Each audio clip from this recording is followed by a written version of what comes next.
Hi hello எல்லாருக்கும் வணக்கம் and welcome back to our channel. TVK Vaishnavi இவங்க இப்போ டிஎம்கேல இருக்காங்க. பட் இருந்தாலும் டிவிகே வைஷ்ணவின்னு சொன்னால் தான் எல்லாருக்குமே நல்லாவே தெரிய வருது. ஸோ அதனால தான் நான் அப்படி இன்ட்ரோடக்ஷன் கொடுத்தேன். டிவிகே வைஷ்ணவி தற்போது வந்துட்டு கோவை மாநகர காவல் கிட்ட ஒரு பகிரங்கமான புகாரை கொடுத்துருக்காங்க. அந்த புகாரில் விஜய் மீதே நடவடிக்கை எடுக்கணும் அப்படின்னு சொல்லியிருக்காங்க. இந்த நியூஸ் தான் தற்போது சமூக வலைதளத்தில் ரொம்ப வைரலாக பகிரப்பட்டு வந்துகிட்டு இருக்கு. காரணம் என்ன இந்த நியூஸுக்கு, அதாவது இவங்க கம்ப்ளைண்ட்டுக்கு பின்னாடி என்ன இருக்குது அப்படின்னு சொல்லி பார்த்தீங்கன்னா, ஃபஸ்ட்டு ஸ்டார்டிங் இவங்க டிவிகேல தான் இருந்தாங்க. அந்த இடத்துல வந்துட்டு இவங்க நிறைய வீடியோக்கள் போட்டிருந்தாங்க. பாப்பா கொஞ்சம் அழகாக இருக்க காரணத்தினால பசங்க எல்லாம் என்ன பண்ணி விட்டாங்க, பயங்கரமாக வைரலாக்கி விட்டாங்க. பரவாயில்லையே, பொண்ணு வந்து ரொம்ப வீரமாக பேசுது, ஸோ புது கட்சி தொடங்கியிருக்காங்க, அந்த கட்சிக்கு முட்டு கொடுத்து இவ்வளோ பேசிகிட்டு இருக்கே அப்படின்னு சொல்லிட்டு டிவிகேவை சார்ந்த எல்லாமே இவங்களை தூக்கி வச்சு கொண்டாடினாங்க. கொஞ்சம் சீக்கிரமாகவே வந்துட்டு பொதுச்செயலாளர் வரைக்கும் இவங்களோட பேர் போயிடுச்சுன்னா பார்த்துக்கோங்க. ஆனால் அப்படியே போயிருக்கலாம். பட் என்ன பண்ணிட்டாங்கன்னா, இவங்களுக்கு பதவி கொடுக்கல, இவங்களுக்கு இம்பார்ட்டன்ஸ் கொடுக்கல அப்படின்னு சொல்லி என்ன பண்ணிட்டாங்கன்னா, அந்த கட்சியிலேருந்து விளங்கி அப்படியே டிஎம்கேல சேர்ந்துட்டாங்க. அந்த 4 மாதம் வரைக்கும் டிஎம்கேவை வீடியோ போட்டு கிளின்னு கிழிச்சிட்டு டிவிகேலேருந்து வெளியே போயிட்டு டிஎம்கேலே சேர்ந்துட்டாங்க.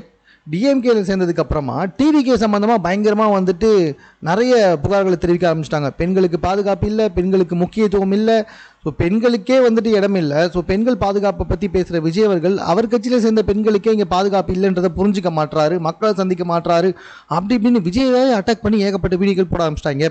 இதை பார்த்த டிவிகே தொண்டர்கள் சும்மா இருப்பாங்களா? ஸோ அவங்க வந்துட்டு பயங்கரமாக ட்ரோல் பண்ணி மாஃப் பண்ணி இவங்களை பயங்கரமாக வந்துட்டு நிறைய ட்ரோல் பண்ணி நிறைய கெட்ட வார்த்தைலாம் பேசி சமூக வலைதளத்தில் வீடியோ போட்டு வந்துகிட்டு இருக்காங்க.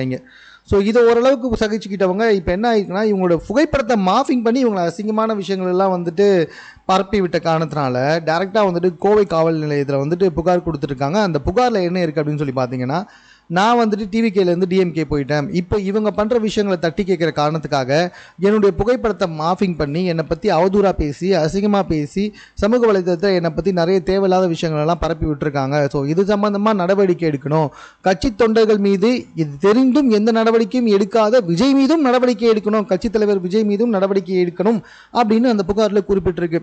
ஸோ அதனால தான் தற்போது இதுவும் ரொம்ப வைரலாக போயிட்டுருக்கு. நம்ம விஜய் மேலே டேரெக்டாக வந்துட்டு புகாரை தெரிவிச்சிருக்காங்க. ஸோ இது தெரிஞ்சதுக்கு அப்புறமா தற்போது என்ன இருக்குது அப்படின்னு சொல்லி பார்த்தீங்கன்னா, அந்த புகார் மீது விசாரணை நடத்துகிறோம் அப்படின்னு சொல்லிட்டு அந்த புகாரை ஏற்றுக்கிட்டு போயிட்டாங்க. ஒன்றும் பெருசாக விசாரணை நடத்த போது கிடையாது. ஏன்னா இவங்களை மாஃபிங் பண்ணவங்கலாம் வந்துட்டு சமூக வலைத்தளத்தில் இருக்கவங்க விர்ச்சுவல் வாரியர்ஸ் விஜயோட பேரில் சொல்லணும்னா. ஸோ அப்படிப்பட்டவங்க தான் என்னை வந்துட்டு ஹராஸ்மெண்ட் பண்ணிட்டு இருக்காங்க அப்படின்ற அளவுக்கு அந்த புகாரில் இருந்து வந்துக்கிட்டு இருக்கு. ஸோ மறுபடியும் இது தெரிஞ்சுக்கிட்டவங்க இவங்களை பயங்கரமாக ட்ரோல் பண்ண ஆரம்பிச்சிட்டாங்க. கோமாளித்தனமாக அரசியல் அப்படின்றது வந்துட்டு ரொம்ப பொறுமை இருக்கணும். நீ சேர்ந்த 3-4 மாதத்துலேயே உனக்கு பதவி கொடுக்கலன்னு சொல்லிட்டு நீ டிஎம்கேல போய் சேர்ந்துட்ட, அங்கேயும் உனக்கு பதவி தரல, உன்னோட பேர் அங்கேயும் வந்துட்டு பெருசாக வர வைக்கணும் அப்படின்றதுக்காக நீ என்ன பண்ணியிருக்க, விஜயை தாக்கி வந்துட்டு வீடியோ போட்டிருந்த, இப்போ விஜய்க்கு எதிராகவே வந்துட்டு கம்ப்ளைண்ட் பண்ணியிருக்க அப்படின்னு சொல்லி மறுபடியும் இவங்களை போட்டு பயங்கரமாக அடிக்க ஆரம்பிச்சிட்டாங்க டிவிகே தொண்டர்கள். ஆனால் வைஷ்ணவி கொஞ்சம் பொறுமையாகவே இருக்கலாம். ஏன்னா கிட்டத்தட்ட ஒரு 6 மாதத்துக்குள்ளேயே ஒரு கட்சியில் பதவி வேணும் அப்படின்னு சொல்கிறது எந்த விதத்தில் நியாயம் தெரில. அந்த கட்சியில் நிறைய பேர் இருப்பாங்க, அந்த கட்சியில் காசு வாங்கிட்டு பதவி கொடுக்கப்படுறதா பேச்சுகள் போயிட்டுருக்கு ஒரு பக்கம். அது இருந்தாலும் அது பேச வேண்டிய அவசியம் நமக்கு இல்லை. பட் ஆனால் வைஷ்ணவி வந்துட்டு கொஞ்சம் பொறுமையாக இருந்தால் மேபி அவங்களுக்கு பதவிகள் கிடச்சிருக்கும். ஏன்னா அந்தளவுக்கு பயங்கரமாக ரீச் ஆகிட்டு வந்தாங்க. அதுக்குள்ளே அவசரப்பட்டு விஜய் மேலேயே வந்துட்டு கம்ப்ளைண்ட் கொடுத்துருக்காங்க. விஜயை பற்றியே பயங்கரமான வீடியோக்கள்லாம் போட்டிருக்காங்க. விஜய்க்கு நேரமே இல்லை, தொண்டர்களை சந்திக்க மாட்டார், பனையூர் வீட்டை விட்டே வெளியே வரமாட்டார், பனையூர் முதலாளி அப்படி இப்படின்லாம் விஜயை பற்றி பேசி வீடியோலாம் வெளியிட்டா சும்மா இருக்காங்களா டிவிகே தொண்டர்கள்? அதனால தான் அவங்க பக்கத்துக்கு பயங்கரமாக வந்துட்டு இறங்கி வேலை செஞ்சுக்கிட்டு இருக்காங்க. இந்த சண்டை நாளுக்கு நாள் பெருசாகிட்டே போயிட்டுருக்குங்க.